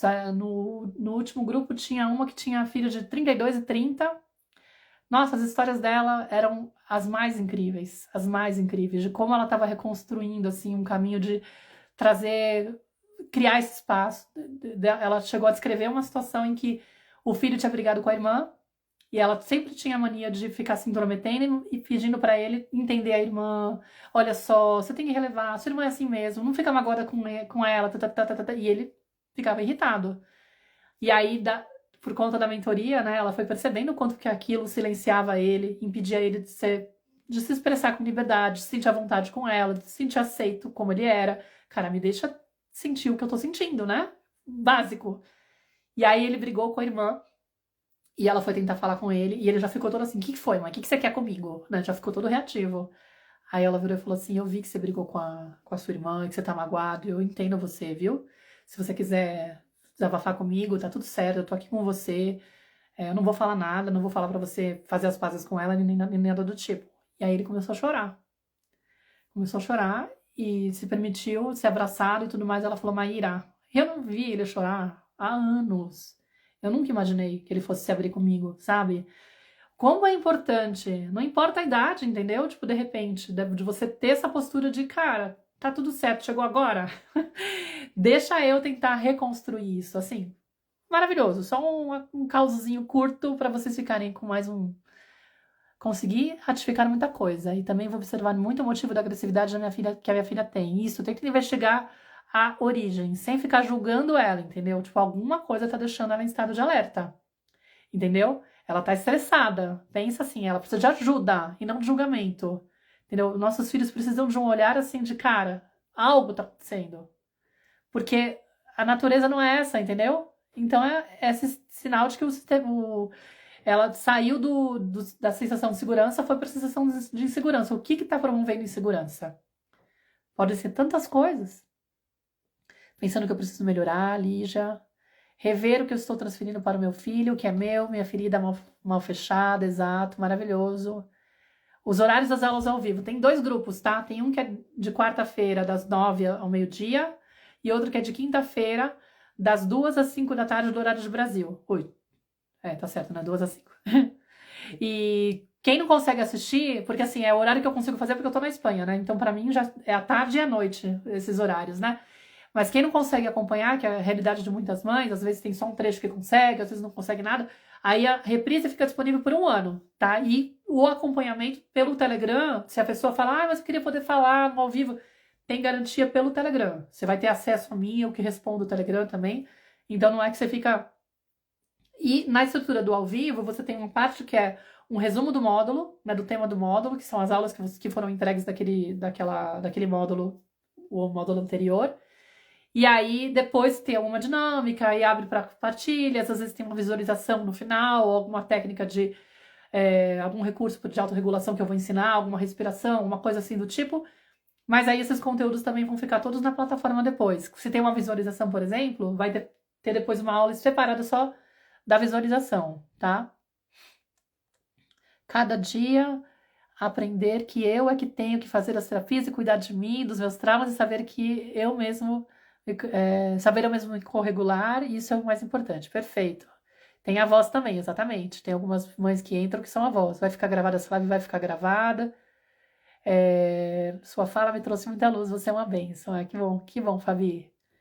Deixa eu só ver se tem mais alguém aqui compartilhando algo. Gente, eu odeio quando eu faço isso. Eu cliquei em alguma coisa que mexeu tudo.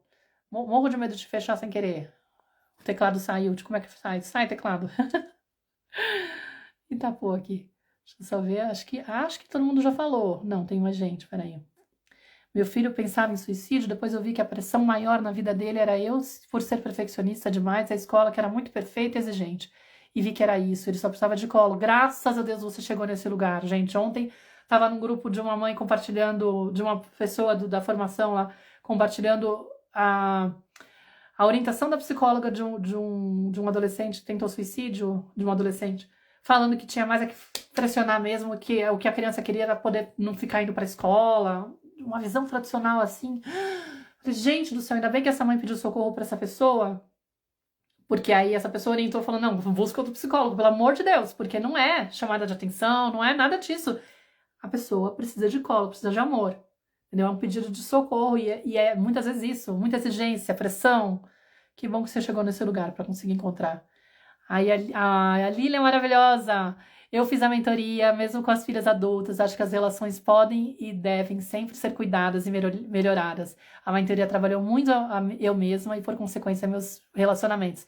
A Lilian também teve um caso lindo que a gente fez a leitura da Byron Katie também com ela. Vai estar lá disponível, porque ela deu essa disponibilidade pra gente, graças a Deus, autorizou para colocar. Vocês vão conseguir assistir o encontro dela trabalhando numa questão que ela teve com a filha, que foi muito, muito, muito curativa, né, Lilian? Foi muito demais de ver, porque mudou muito a forma como ela começou a olhar para as filhas dela e para a forma de conectar com a própria filha. Foi muito gostoso de acompanhar, tanto durante como depois, que ela continuou, ficou mandando um monte de bastidores, assim, agora tá sendo assim, a conversa e não sei o quê. Muito legal. Obrigada, Lilian, maravilhosa. Gente, é isso. Tem mais um, peraí. Deixa eu ver. Te acompanho faz tempo. E o problema é que tem um resuminho do nome e não vou saber quem é. Aprendo demais a maternar minha criança para ser uma mãe melhor para minhas crianças. Elas são idênticas à criança que eu fui. Terrível, apanhei demais. Você vai ter que maternar muito essa criança que apanhou demais. E elas estão vindo para te curar, Chuchu. Dessa dificuldade que você tem. Olha como eu acho lindo. Vamos fechar com isso? Os nossos filhos, eles são um convitinho, assim, pra gente curar essas dores, tá? Eles vão lá e escancaram aquilo. Então, assim, elas são terríveis e dói porque você foi a criança terrível. Aprende a amar essa criança terrível que você foi. Você tinha todo motivo pra ser terrível. Terrível não era ruim. Terrível era um pedido de socorro, era um grito de falando assim, ninguém vai me obrigar a aceitar essa porcaria que tá acontecendo aqui. Não, isso daqui não tá certo. Eu não tenho que reprimir a autenticidade, vocês têm que me entender. Entendeu? Você tava pedindo socorro, pedindo pra ser vista. Você tinha todo o direito, entendeu?